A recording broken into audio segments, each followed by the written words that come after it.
you are grasping that person's time, because that is what is going to constitute whether or not a song is financially successful or not. The repeatability, the repeatability of the song, come on. The repeatability of the song is what is the difference in the world that we're heading in with streaming media between what will be extremely profitable and what won't. I'm sure many of you have heard and read various articles about a lot of people who are complaining that there's no money to be made in streaming media. The reality is that there's no money to be made in streaming media if you suck. The truth is, more and more songs that are at the top of their game are making more and more money than ever before.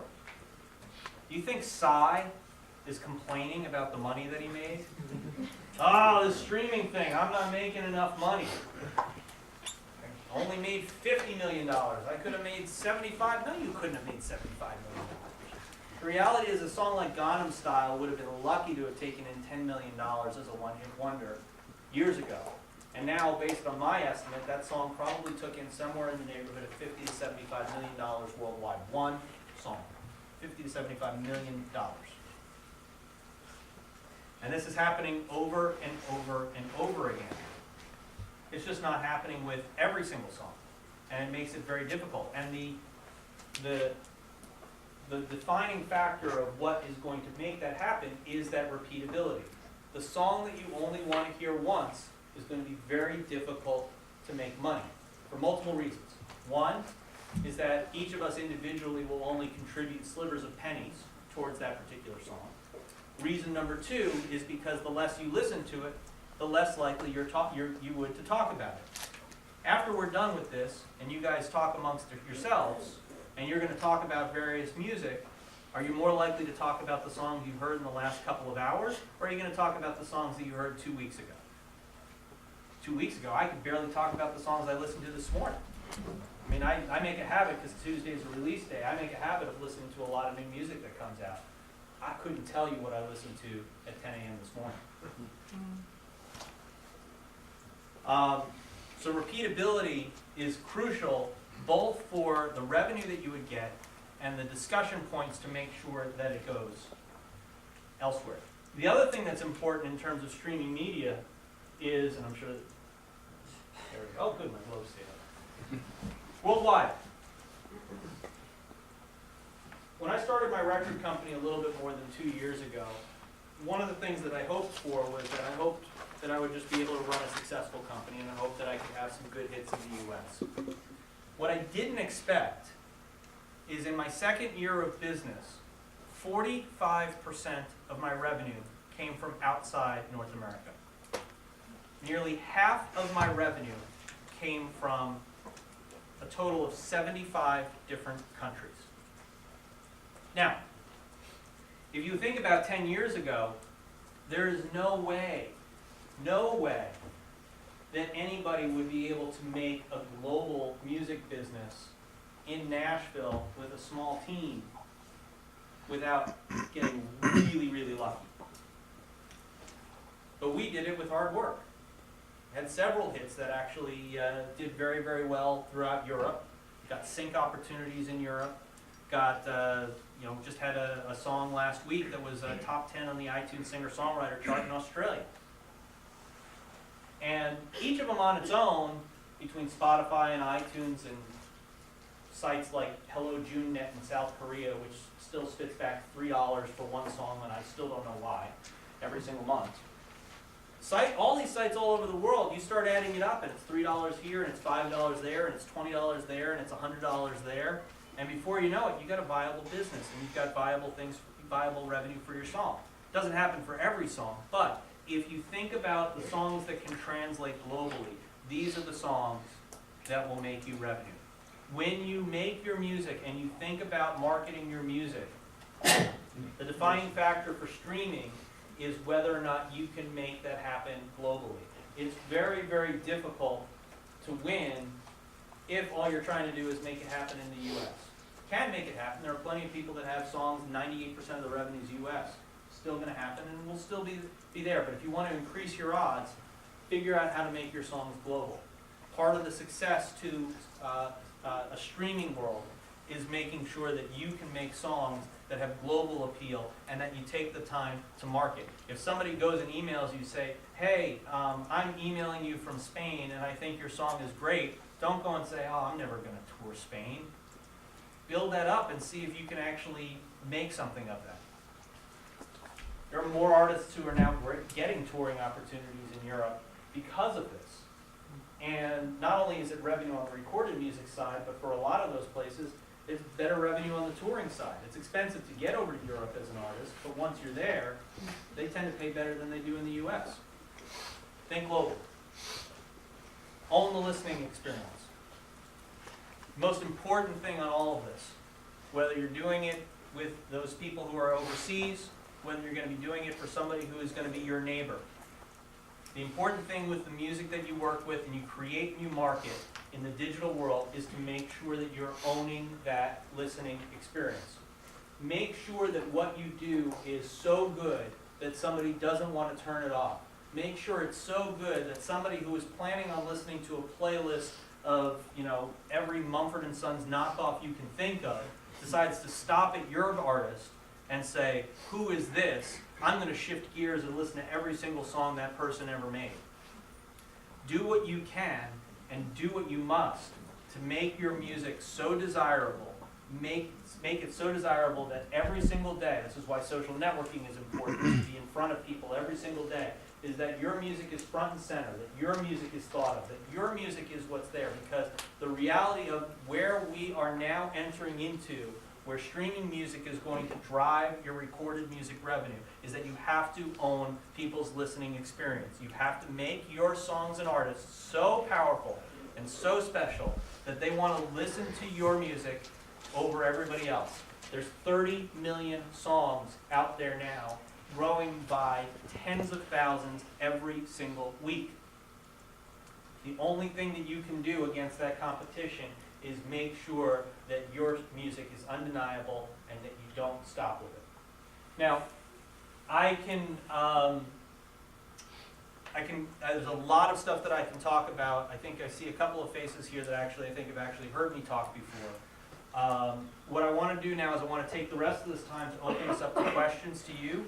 I have a lot of information and a lot of stuff that can, whether it's going to be about streaming music, whether it's going to be about videos, creation process. What I want to do is I want to make sure that I'm helping you guys out to give you as much information that is going to be effective for you with the music that you're either going to create or market. So with that, I want to just open it up to questions to see if anybody has, and we'll start over here. I'll start out, sir.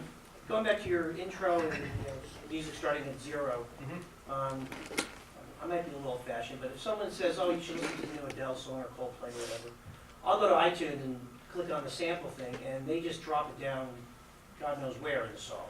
How does that play into the whole grabbing people, and how would you, is there any way to sort of get around that if you're trying to put new music out there? Sure. Well, there's a couple of things.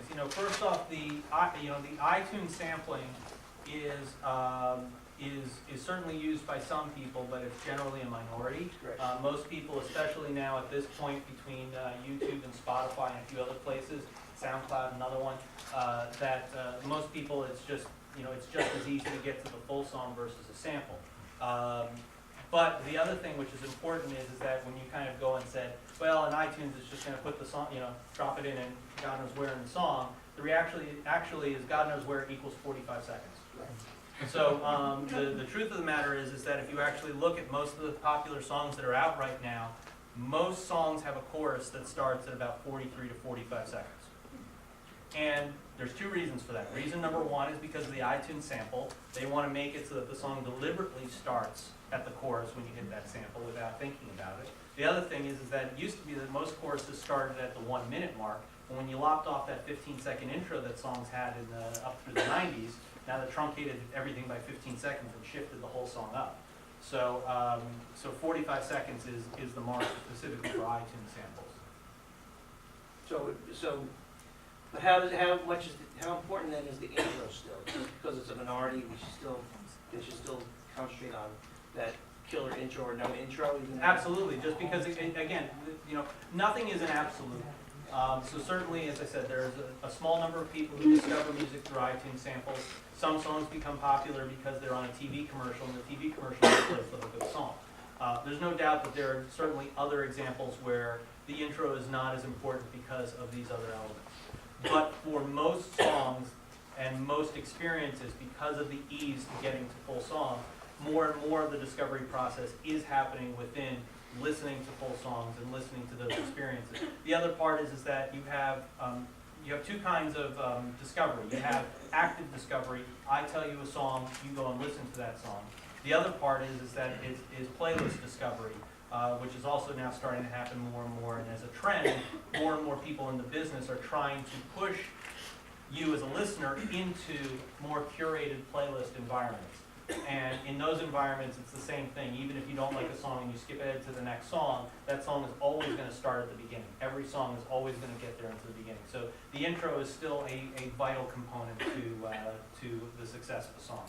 Again, as you saw with the example, it's not an absolute. There are plenty of songs that have long intros that are successful, but by and large, it's the shorter intro ones that win. A variation on that. We were talking about the David Cross thing. Over the past, I don't know, 3 or 4 months, there's been a bunch of songs that have hit the top 10 that have like little mini movies up front. Is that something that's driven by the personality, like they've got a high Q rating so they can carry that kind of weight, or is that an anomaly or a trend? I don't think it's I don't know if there's enough of it to be specifically a trend, but there's a couple of defining factors. One is, in some cases, they need space to have some level of product placement to fund the video, and they don't necessarily want to do it within the body of the song, and so even if that means less people watch the video, if that means that they got a $5 million sponsorship deal, who cares? And in some cases, it's certainly the star has power. I mean, you go and Lady Gaga's new video is an example of one that has just a lot of things going on, and it is certainly classified as a mini movie in my opinion. Not the least of which it's the first video I've seen that has 4 minutes of credits. Kind of blew my mind. But love her or hate her, Lady Gaga is big enough that she can get away with it. I mean, a lot of these rules, they are more likely to be thrown out the window the bigger you are as an artist, because at that point you've built up enough trust with your audience that your audience is going to test you out no matter what happens. In general, though, 99.9% of the artists out there are still trying to build trust and build audience, and therefore they need to do it. So I think in the case of things like mini movies, it's more likely to happen if the artist has a name that has built up trust. The other thing that I always say is that on any level, especially something like that, if you are going to be successful at it, it has to be that much better. So same thing with an intro. It's not that you can't have a good intro to, you can't have an intro to a song, but that intro needs to be so undeniably good and so much a part of the fabric of the song that it has to be able to rise to the occasion. So an average mini movie opening is going to destroy the likability of a video for a newer artist, as an example. Yes? So with these exceptions to the rules that show up in like the top 10 and stuff like that, like is there a certain like formula or commonality between all of them? Because like, with hit songwriters, like they usually try to stay within like the box, and sometimes, the exceptions are something that go outside of the box. Is there like a certain science or a certain formula that they follow that sort of like somewhat keeps it in the ballpark or something like that, do you think? Or, I mean... I haven't necessarily seen a trend other than, in most cases, the longer intro songs tend to be ballads, but that's not universally so. But certainly, I think that tends to happen in songs with slower tempos.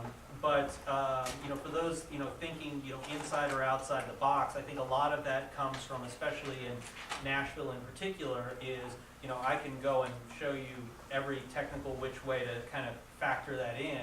And if the guy at the record company basically says, well, I'm only going to buy that song if it fits neatly into this box, well, then it doesn't matter what the rules are. If that person doesn't follow the rules and follows what they think is right, it doesn't really matter. Yes. Are there any success predictors for other sections of the songs, like the verse, pre-chorus, chorus, bridge?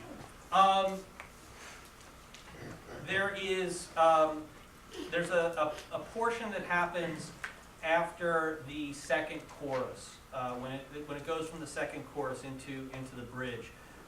You'll generally see a spike. That's probably the second biggest portion of a song that people are likely to leave your song. And certainly, most accomplished songwriters always know instinctively in your head, it's like, well, you've got to change something up going from the second chorus into the bridge, because that's what they're told.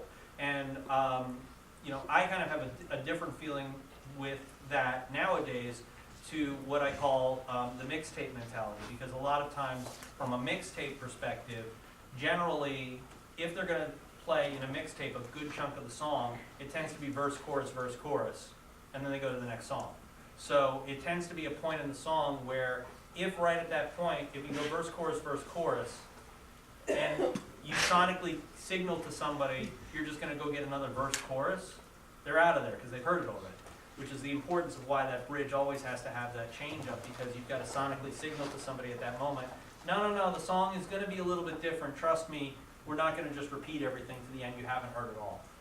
So that's probably another, probably the second most important portion of the song. In terms of predictability of whether or not a song is going to be a success, a lot of that stuff just goes into that other intangible. I mean, you just don't know when you get into the song. It's like, are the lyrics going to work? Are the lyrics produced well so that people are actually able to understand it? Do the rhythms fit the expectations? A lot of other more standard stuff. Yes. You mentioned that for we're talking about how the songs that that your studio put out made it sort of a global wide hit, and that you gave the example for someone in Spain writes and say, "Oh, I really like your song." How would you encourage the audience to build rapport, not the audience, the artist, to build rapport with the other international audiences like you suggested? Well, the first thing that you should do is to start with, you want to start with people who talk about music, that are talking about music that you are very similar to. I mean, the great thing about where we're at now is it's much easier to go and find people who are going to fit you within a global environment.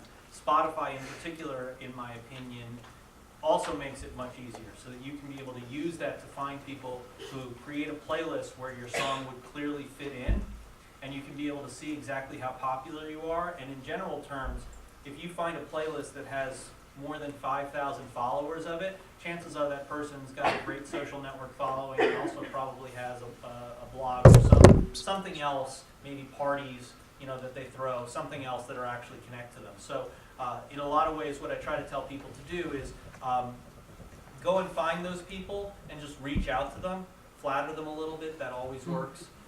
Don't just go right in and just say, hey, I found you, here's my song. People get turned off to that. But just, talk to them about music, talk to them about things you like, talk to them about things other than your own music. And if your music's solid enough, then you'll see a couple of people will pick up on it and place it in their playlists, and then it'll start.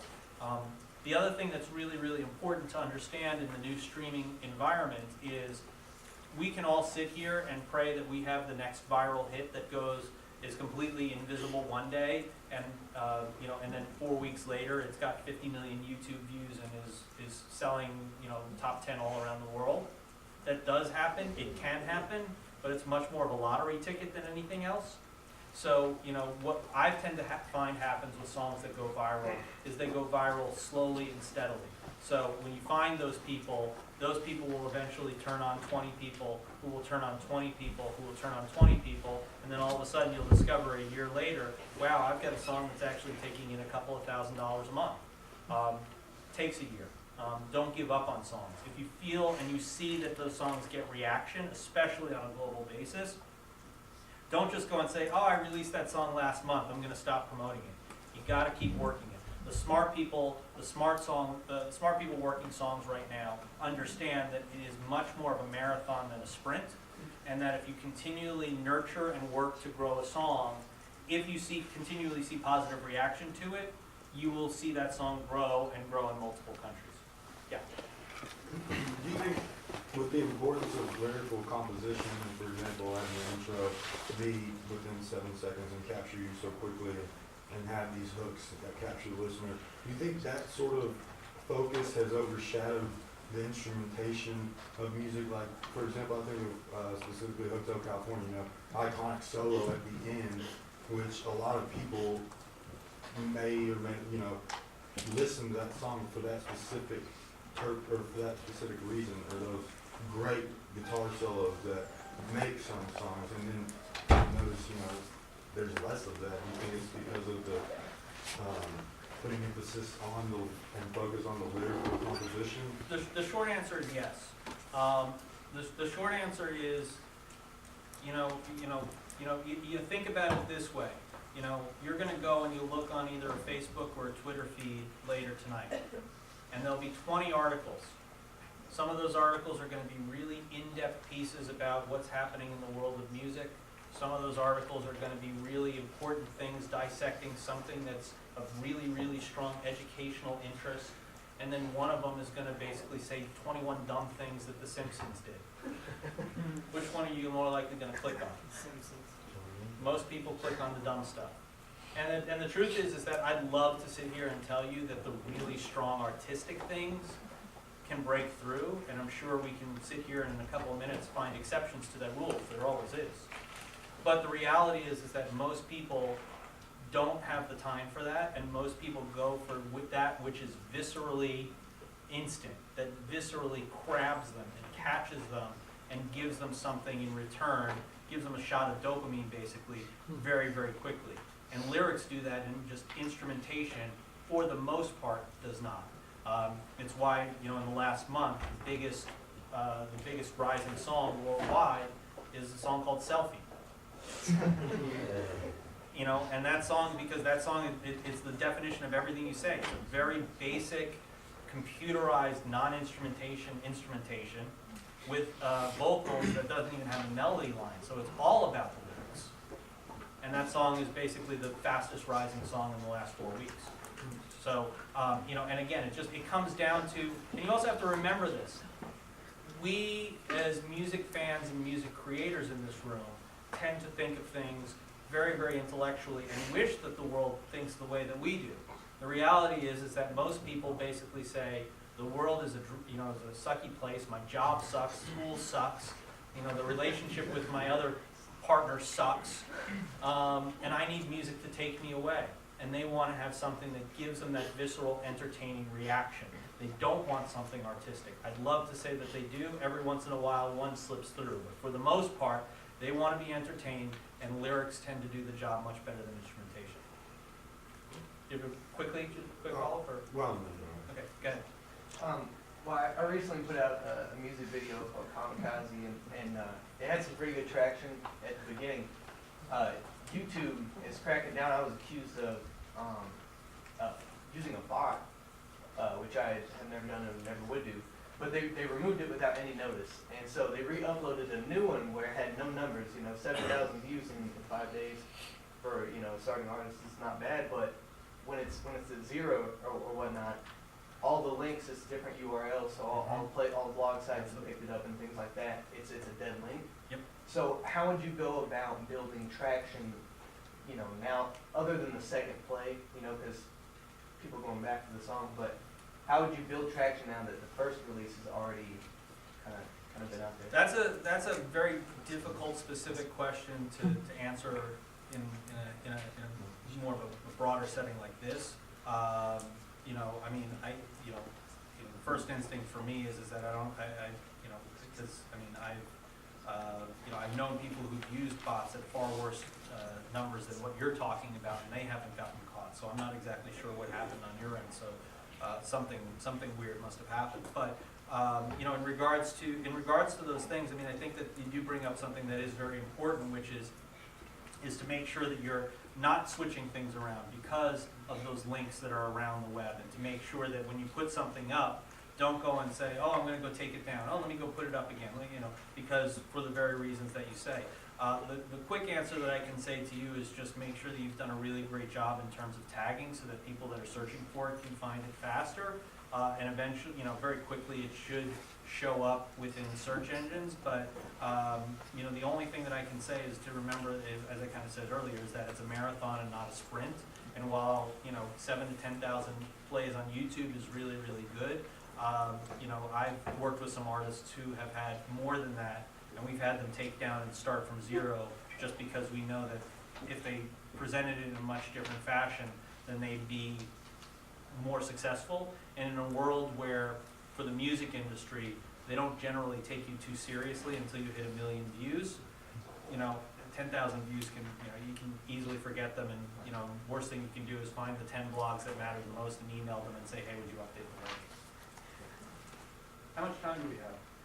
About another 5-10 minutes. Okay, so we got time for another few more questions. Yes?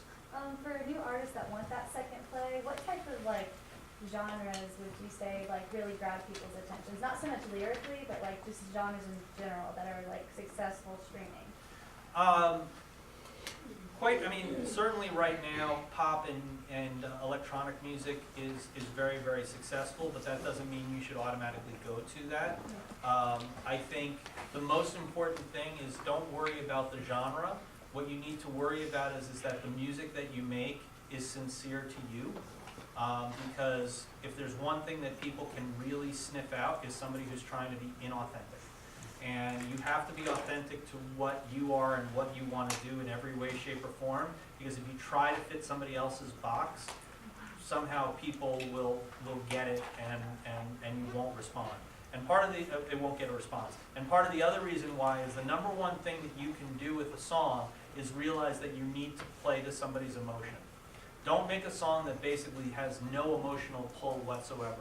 That emotion can be humor, that emotion can be passion, that emotion can be heartache, that emotion can be tragedy, that emotion can be comedy, that emotion can be sexual, that emotion can be anything you want it to be.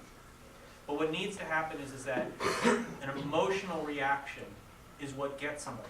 Why would most of you want to click the 21 dumb things that happened yesterday link over something that's intellectual? It's because it appeals to you emotionally in a much quicker fashion. And the same thing happens with music. Over and over again, I see songs that basically tell a wonderful story but pull no emotion from the performance or lyrics, do nothing, because there's no value to it. Why do I need that? It doesn't fill me with whatever emotion I need to think of. So think less about the genre and think more about what is authentic to you and how can I make it the most emotional that I can possibly put into that song, because that's the key factor to making a difference. Yes? For someone that is like starting to put music out or something, like what would you say is the best website to like start going, putting stuff on the internet? You know, broadly speaking, at the moment, we're spending a lot of attention on Spotify, and the main reason why is because there's a community and they pay, so you kind of have a double win there. And we've seen that when you can go and message, you know, as I kind of said earlier, you can message people making playlists. If they pick up on the playlist, they'll go to more people. It potentially can go worldwide, and you can really see if you've got a reaction there or not. And again, it happens in an environment that also, you know, provides some compensation for your work. YouTube is also still important.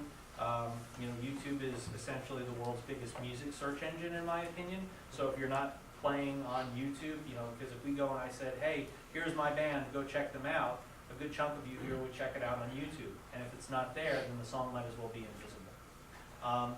The hardest part is because of the different ways that we discover music and because of all the plethora of sites that I put up before, just as a show of example, the hardest part is that you basically have to be in as many places as you possibly can. So you have to, because you never know what's going to be somebody's favorite website. And so as best as you can, you just have to keep chiseling away and try to get to as many as you possibly can. But from a starting perspective right now, pretty much Spotify and YouTube are tops. Obviously, iTunes for sales is still important, even though they're kind of starting to sunset a little bit. But they're still important. But that's at least from a starting perspective. I think we have time for one more question. Yeah. I know a lot of times, radio and everything is worried about up tempo, and that's kind of what catches people's attention the best. Yep. But for the songs that are like the ballads that are successful, what do you think about those catches people's attention in the first 7 seconds? I mean, the thing, ballads in particular definitely subscribes to what I just talked about earlier in regards to emotion. Right. And in ballads, most songwriters will tell you that ballads are the easiest ones to write, and therefore a lot of people have them, especially when it comes down to that emotion. But what that does is it just raises the stakes for exactly how emotional you need to take it and how impactful you need to make it. So, certainly the 7-second rule is important, but the other part to that is I would be focusing much more on basically saying I can't just pour my heart. I have to let my heart literally explode all over it. I can't just go and take this and make this be a, this is how much I love you song. I have to basically say, this hurts so much that I might as well stab myself 50,000 times. I mean, you can't, the reality is that, when you think about it like, the Broadway actor who basically on stage needs to do this, so that in the back of the audience it looks like this. It's the same thing when it comes to music. It's like you really have to put everything into it to make as big of an impact as possible, so that hopefully it will make just enough of an impact to stand out amongst everything else that's out there. All right, so really quickly, Hailstormer, where are you? Are you in here still? Looking on Twitter. Hailstormer, yes, no? Ellie Woolsey, where are you? Here. Okay, there you are. Free copy of my book. Digital copy, there you go. Thank you. Cosmo the Kitten. Yeah. JShad 420. It's my birthday. Not today, 420 is my birthday. Oh, I see. By the way, just in case, for those of you that didn't see that, so just before the lecture, I actually tweeted out that basically said the first 3 people that tweeted me back got a free copy of my book. Just one of those things that I'd always just tell people is like, you never know, pay attention as much as possible, and when you're working with things, just put stuff out there all the time.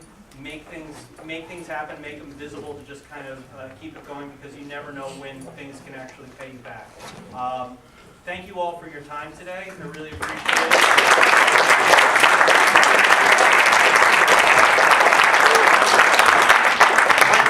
One last thing, my company, we have a digital record company, and we also do digital marketing for a variety of clients, including Platinum Acts, concert festivals, and a bunch of other organizations.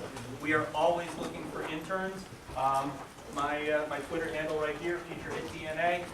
Please feel free to reach out to me via Twitter if you're interested in summer or fall internships. We've got several. Thank you all so much. Again.